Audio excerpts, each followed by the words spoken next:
A bomb vessel, bomb ship, bomb ketch, or simply bomb was a type of wooden sailing naval ship. Its primary armament was not cannon, although bomb vessels carried a few cannon for self-defense, but rather mortars mounted forward near the bow and elevated to a high angle, and projecting the fire in a ballistic arc.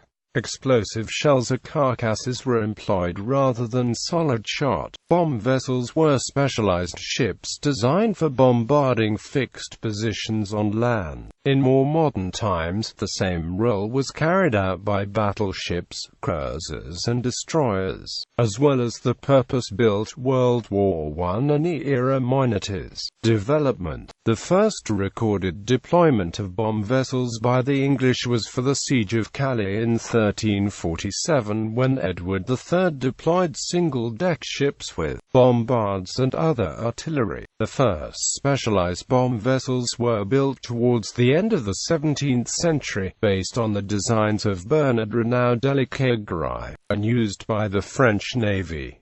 They were first called galiots de bombe. 5 such vessels were used to shell Algiers in 1682, destroying the land forts and killing some 700 defenders. 2 years later, the French repeated the success at Genoa. The early French bomb vessels had 2 forward-pointing mortars fixed side by side on the foredeck. To aim these weapons, the entire ship was rotated by letting out or pulling in a spring anchor. The range was usually controlled by adjusting the gunpowder charge. The French later adopted the word bombard for this vessel, but it should not to be confused with the horizontal fire, stone-throwing bombard of earlier centuries. The French design was copied by the Royal Navy, who continued to refine the class over the next century or more.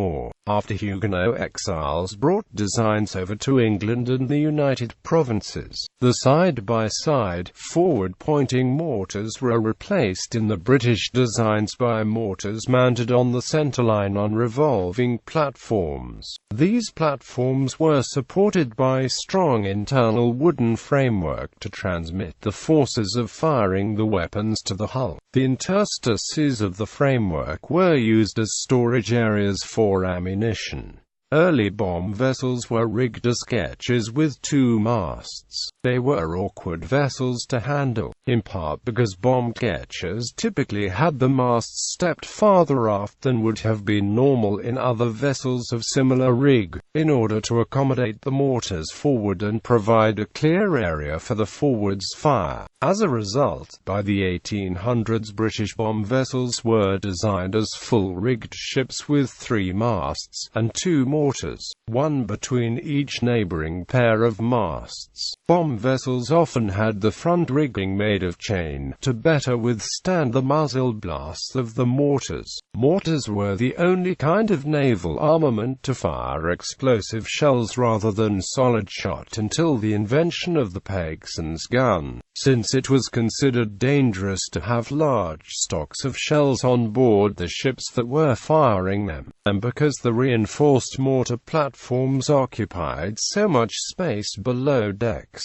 Bomb vessels were usually accompanied by a tender to carry ammunition as well as the ordnance officers in charge of firing the mortars. However, as naval warfare became more advanced, bomb ships were also accompanied by frigates to protect them from direct assault by faster, smaller vessels. Bomb vessels were traditionally named after volcanoes, or given other names suggestive of explosive qualities. Some were also given names associated with the underworld. Vessels of other types which were later converted to bomb ships generally retained their original names. Bomb vessels were highly specialized and expensive to fit out and maintain, and only marginally suited for the secondary role as cruisers, because bomb vessels were built with extremely strong hulls to withstand the recoil of the mortars. Several were converted in peacetime as ships for exploration of the Arctic and Antarctic regions,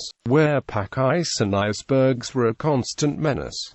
Most famously, these ships included HMS Erebus and HMS Terror. In this case, the volcanoes, Mount Erebus and Mount Terror on Ross Island in Antarctica, were named after the ships, instead of vice versa. Although horizontal fire naval guns propelling explosive shells had entered all major navies by the 1840s, there was still room for a specialized vessel on occasion. During the American Civil War, the Union fleet included armored gunboats armed with 13-inch mortars. The weapon weighed 17,250 pounds and its bedding another 4,500 pounds. They fired 204-pound shells, with a bursting charge of 7 pounds of gunpowder, and had a range of 3 miles. At this distance, the projectile spent 30 seconds in flight. They were used to attack several forts, for example Fort Pulaski, Georgia. Notable bomb vessels and actions. The bomb vessels Racehorse and Carcass were further strengthened for an expedition of discovery to the North Pole in the 1770s. The uncompleted expedition included a young Horatio Nelson. Bomb vessels Discovery, Explosion, Hecla, Sulphur, Terror, Volcano, and Zebra participated in the First Battle of Copenhagen in 1801. Thunder, Vesuvius, Etna, and Zebra participated in the Second Battle of Copenhagen in 1807. Thunder and Etna additionally participated in the Battle of the Basque Roads in 1808. The bombs bursting in air, recorded by Francis Scott Key at the Battle of Baltimore in 1814, were provided by the Volcano, Meteor, Devastation, Etna, and a New Terror.